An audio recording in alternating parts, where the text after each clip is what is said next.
So we're adding a theme toggle for our game. Dark mode by default, light mode on demand. So we'll go ahead and start by adding a button in our header, and that will be our mode toggle switch button. So over here is my button. It will have an ID of mode toggle. Now, first off, what we're going to be trying to do is basically, if we click on that button, we want to be able to switch a class property of the body of the HTML so it changes to light mode or so.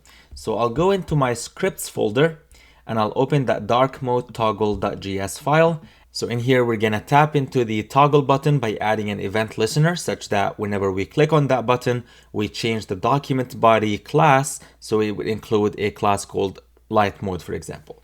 So first off, I'll create a variable. I will call this our toggle button. That will equal document.get element by ID. The ID we're interested in here is mode toggle. And we're gonna add an event listener. And the event we're listening for is the click.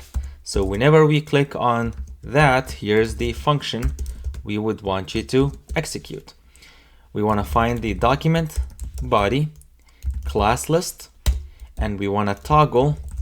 So instead of add and remove, we're just going to use the toggle function, and we want to toggle a class that's called light mode. We save, and I'm going to switch to my application or to the browser, and we'll go ahead and open the inspector, and I'll go into the elements. So now if I click on this button, I'm expecting this body here to add a class list of, or to add a class of light mode.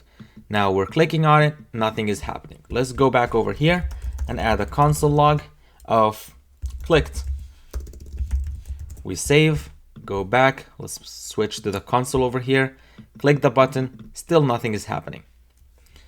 So what seemed to have happened is that we missed to reference our script over here. So we'll go ahead and include our script. I'll use the module mode for now. The source of our JavaScript file is going to be in the assets/scripts/dark mode toggle, and we'll go ahead and save that. Now let's switch back. If I click on this, we see that the clicked text is showing up as I keep clicking. Now let me also look at the elements. It does look that we were able to add our light mode class onto the body. So every time we switch on and off, that should add and remove that class. All right, so we're on the right track. Let me minimize that one more time. And let's switch back to our CSS now.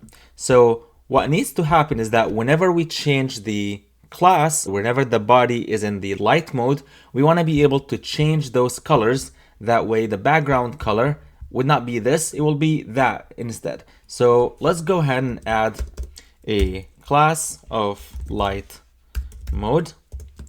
And in here, we would change the background color to basically whatever that color is.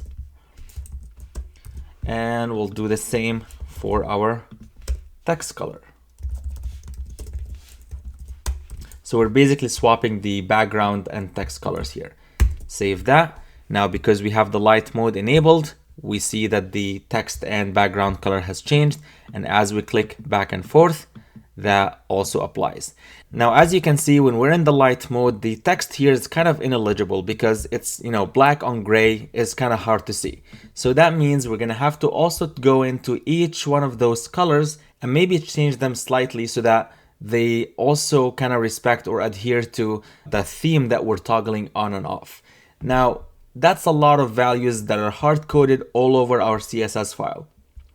You see the border defined in one place, all of those colors defined in other places. Same goes for the text, same goes for the background. That is messy, error-prone, and a maintenance nightmare. So we're going to have to use something called CSS Variables to try to localize those changes in one place.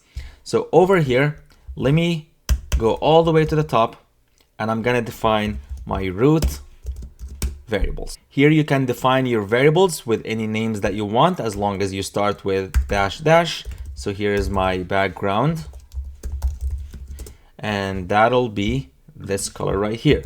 The root is basically your default value that will be loaded onto the screen. And let's take the color as well. And let's define it as text color.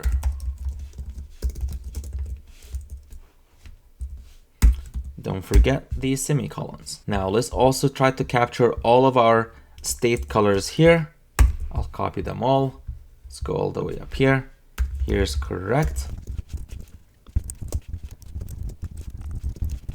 Next, we'll go everywhere where this color was being used, and instead of using the color as a hard-coded value, we're gonna use the var function and reference the variable name that we have defined. So this is var dash dash background. This right here is gonna be var dash dash text color. Looks like we need to switch those over, but we'll touch the light mode later on. Looks like we also missed the border color, so let's add that over here. Border was 3A, 3A, 3C, and we'll replace that over here again with var dash dash border. Let's see where else over here.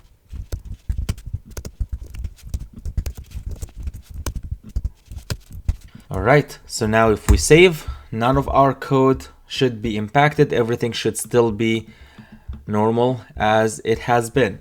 Now, the only difference we're gonna be introducing now is that when we are in the light mode and instead of changing specific elements, we're gonna change all the variables instead.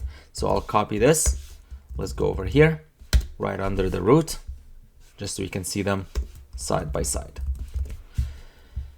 All right, so let me copy all of those variables because we're gonna be giving them a facelift or a new update. This is gonna be F5, F8, FF. The text color is gonna be 0B1623. The border color, we'll leave the border color as is for now. For the correct, let's give it a different look a little bit. So that'll be 00CC66. That's a different shade of green. Same for the misplaced. We'll do that as FFCC00. And finally, for the incorrect, when in the light mode, we want that to be FF4D4D. All right, let's save. Now you see how we've replaced every hard-coded value that we had all over the code, and we localized them all in one place. Now, as we introduce new themes, you're basically changing all the colors in one place. So basically by using CSS variables and a single class, we were able to apply themes as we wish into our application. I'll go back to my source control and let's commit this code as theme toggle done. We commit this and we push.